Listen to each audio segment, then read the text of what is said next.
નમસ્કાર. માને જોવાનું ભૂલતા નહીં, માને જોવાનું ચૂકતા નહીં. કેમ કે મા માટે શબ્દો શરમાઈ જાય છે. મા માટે શબ્દો શરમાઈ જાય છે.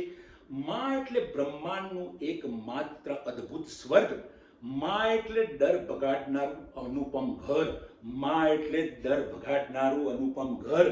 દોસ્તો, મા એટલે સૌ સુખોનું અનેરું મંદિર. મા એટલે સૌ સુખોનું અનેરું મંદિર. મા એટલે ધર્મસ્થાન એવું છે કે જ્યાં બધા જ સુખો મળે છે. મા એટલે ઉદારતાનો સૌથી મોટો વિસ્તાર. આવો વિસ્તાર ક્યાંય તમને નહીં મળે કે જ્યાં ઉદારતા હોય. મા એટલે કરુણાની મસ મોટી મૂરત. મા એટલે કરુણાની મસ મોટી મૂરત. મા એટલે સદાય સ્મિત વેરતી સુરત. મા એટલે સદાય સ્મિત વેરતી સુરત. મા એટલે વહાલની હંમેશા વહેતી સરિતા. મા એટલે વહાલની હંમેશા વહેતી સરિતા. અરે દોસ્તો, મા એટલે યુગો યુગો સુધી ગવાતી મહાકવિતા. મા એટલે યુગો યુગો સુધી ગવાતી મહાકવિતા. મા એટલે શબ્દોમાં ન સમાય એવી મહિમા. મા એટલે શબ્દોમાં ન સમાય એવી મહિમા. મા એટલે દુનિયાની સૌથી મોટી ગરિમા. મા એટલે દુનિયાની સૌથી મોટી ગરિમા. મા એટલે પ્રેમની ભરતીનો મહાસાગર. મા એટલે અનુપમ પ્રેમનો મહાસાગર. મા એટલે પ્રીતનું શ્રેષ્ઠ મહાનગર. મા એટલે પ્રીતનું શ્રેષ્ઠ મહાનગર. દોસ્તો, મા એટલે સ્નેહને પ્રસરાવનાર મહારાણી. મા એટલે સ્નેહને પ્રસરાવનાર મહારાણી. મા એટલે હેતનો હવાલો સંભાળનાર મહારાણી. મા એટલે હેતનો હવાલો સંભાળનાર મહારાણી. મા એટલે હંમેશા હકીકતમાં આવતું શમણું. મા એટલે હકીકતમાં આવતું શમણું છે મિત્રો. મા એટલે સદાય ચમકતું રહેતું ઘરણું.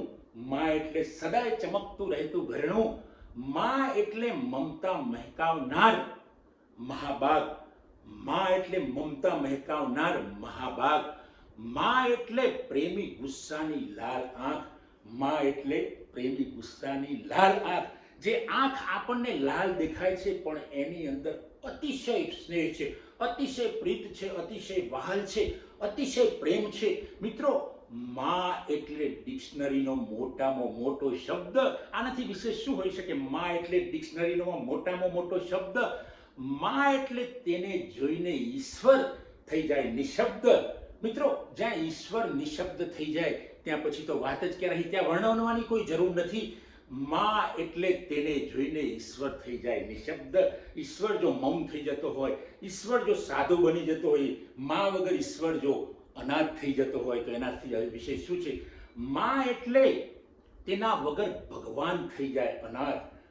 મા વગર જો સ્વર્ગમાં પણ ભગવાન અનાથ થઈ જાય છે, મા એટલે તેના વગર ભગવાન થઈ જાય અનાથ, પછી તો માણસની વાત જ ક્યાં રહી દોસ્તો? મા એટલે અંતે કહું તો સંતાનોનો અતૂટ સાથ. મા એટલે સંતાનોનો અતૂટ સાથ. મિત્રો, મા જીવન પર્યંત સંતાનોનો અતૂટ સાથ બની રહે છે. સંતાન ખાલી કલ્પના કરે માની અને મા ત્યાં પ્રત્યક્ષ હાજર થઈ જાય છે. માના વિચારો માને ટેલિપેથી થઈ જાય છે અને મા ત્યાં પહોંચી જાય છે અને મા સંતાનનું સમગ્ર દુઃખ હરી લે છે, પોતાના ઉપર લઈ લે છે, પોતે દુઃખ સહન કરી લે છે. પોતાની કરુણા, પોતાનું વાત્સલ્ય, પોતાની મમતા, સમગ્ર મમતા એના સંતાન ઉપર નોછાવર કરી દે છે. મિત્રો, તો આ છે માનો મહિમા. આ છે માના માટે શબ્દો પણ શરમાઈ જાય છે એની વાત છે.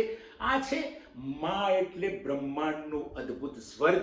કારણ કે સ્વર્ગમાં ક્યાં માણસે કોઈએ જોયું છે મિત્રો?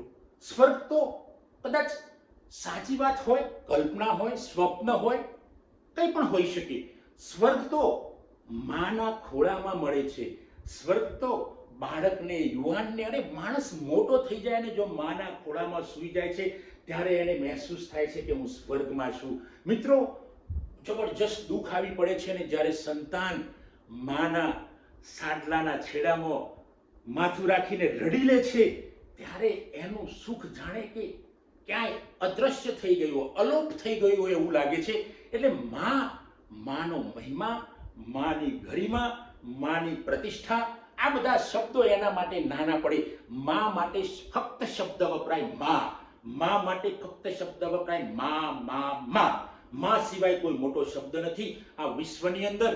કારણ કે મા એટલે શબ્દનો અંત, મા એટલે શબ્દની શરૂઆત, મા એટલે શબ્દનો મધ્યાંતર, અને મા એટલે સૌથી મોટો મહાન શબ્દ.